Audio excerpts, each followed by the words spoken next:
She stopped when she saw me. "You're the human," she said, studying me with luminous violet eyes. "The one assigned to observation duty." Heat crawled up my neck. "Yes, Your Highness." Her lips curled into the faintest smile. "Stay close today. The palace feels unsettled." Those words would haunt me later, beginning a warning in the shadows. My assignment was simple: follow the princess at a respectful distance, observe cultural exchanges, and avoid looking like a terrified tourist. Easy enough until the atmosphere shifted.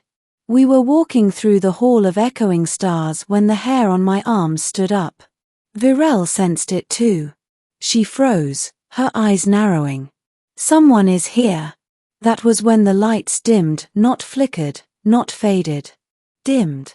As if something was swallowing the energy. A ripple tore through the air. Then I heard it, a soft click, metallic and deadly. My instincts took over. "Down!" I shouted. I shoved the princess behind one of the crystalline pillars just as a bolt of compressed plasma sliced through the corridor, hitting the floor where she'd stood. The marble exploded in a flash of purple sparks. Her guards were seconds too late. Shadows dropped from the high rafters, masked figures clad in obsidian armor. They moved like smoke, fast and silent. Assassins. A troop of them. The princess reacted immediately, lifting her hand, psionic energy building, but another bolt streaked toward her. I didn't think.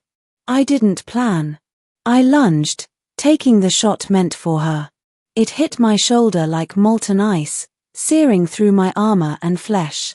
I collapsed, vision scattered with white bursts, but I stayed conscious long enough to see Virel scream an unearthly, furious sound.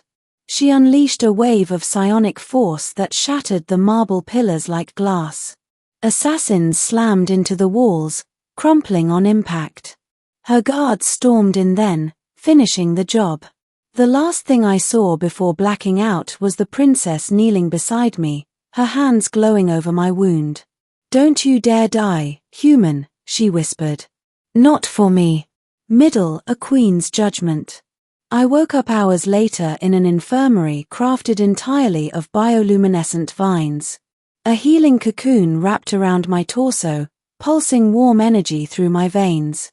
Princess Virel was beside me. "You're awake." Her voice carried relief, but also something deeper, something protective. "You saved my life," she said softly. "A human, diving into fire for an Asterix heir. No one has ever done that." I tried to sit up, but pain tore through my ribs. "Just doing my job." "No," she said, her eyes shimmering. "You did far more." Before I could respond, the chamber doors slid open. The room dimmed automatically as she entered. Queen Serelith, ruler of the Asterix Dominion. She was taller than any human, draped in iridescent robes that flowed like liquid nebulae. Her crown floated above her head, rotating slowly like a ringed planet. Every step she took resonated through my bones. Princess Virel bowed. I tried to, but the queen raised a hand. "You will not bow," she said. "You have already bled for the throne." Her gaze pierced through me, evaluating, weighing, understanding. "When the assassins attacked," she said, "you chose my daughter's life over your own. Many of my own people would not have reacted as swiftly." I swallowed. "Anyone would have done the same." "No," the queen replied. "Only the brave or the foolish. But bravery suits you better." Princess Virel stepped closer to her mother. "He protected me." Without hesitation. The queen was silent for a long moment. Then she spoke the words that froze my blood. "By ancient Asterix law, anyone who sacrifices their life for the royal heir willingly and without command is eligible for royal bonding." I blinked. "Royal, what?" Virel stiffened, her eyes wide. "Mother." Queen Serelith raised a hand again, silencing her daughter gently. "It is the highest honor we can give," she continued. "And the strongest political shield. If he becomes part of our bloodline, no faction would dare strike at us again. The meaning hit me like another plasma blast. She was offering marriage. To the princess. A union that could change interstellar politics. A human bonded to alien royalty. The queen studied me again, her expression unreadable. I will not force you, she said. But know this, your act today saved not only my daughter, but the stability of our empire. Such loyalty must be recognized. Princess Virel held her breath, eyes locked on mine, half hopeful, half terrified. I had no words. Only shock. Only silence. The climax, another attack, and a choice. Before I could respond, alarms screamed through the palace. An explosion shook the walls. The Queen's guards stormed in. Your Majesty, another battalion of assassins is approaching the East Wing. They mean to finish what they started.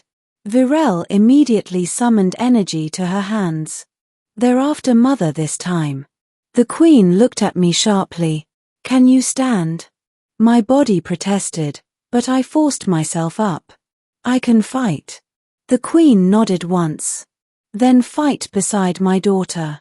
We raced through the palace halls as combat erupted ahead. The assassins, more numerous, more heavily armed, pushed forward in a coordinated strike. The princess unleashed her psionic power, disintegrating weapons and slamming enemies backward. But even she couldn't cover every angle. One assassin broke through the line, sprinting toward the Queen with a dark energy blade. I didn't think. I tackled him mid-air, grabbing his wrist as the blade sliced across my arm instead of her throat. Pain flared, but adrenaline kept me moving. I punched, kicked, fought with every ounce of strength, human strength, but fueled by something more.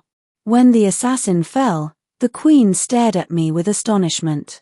You would protect me too, she asked quietly. I nodded, panting. You're her mother. Virel rushed to my side, eyes blazing with emotion. Enough, she cried. He has proven himself twice over. Human or not, he is worthy.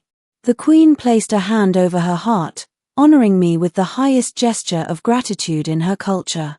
It seems fate has already chosen, she said. The battle ended soon after, ending a bond written in starlight. 3 days later, fully healed by Asterix technology, I stood in the grand chamber of celestial rites. Nobles, guards, and emissaries from across the Dominion filled the hall. Princess Virel stood before me regal, radiant, but smiling in a way that made the entire empire feel less intimidating. Queen Serelith stepped forward. Before witnesses of every world in our dominion, I declare that the human who protected my child twice shall be offered a place in our royal line. She turned to me.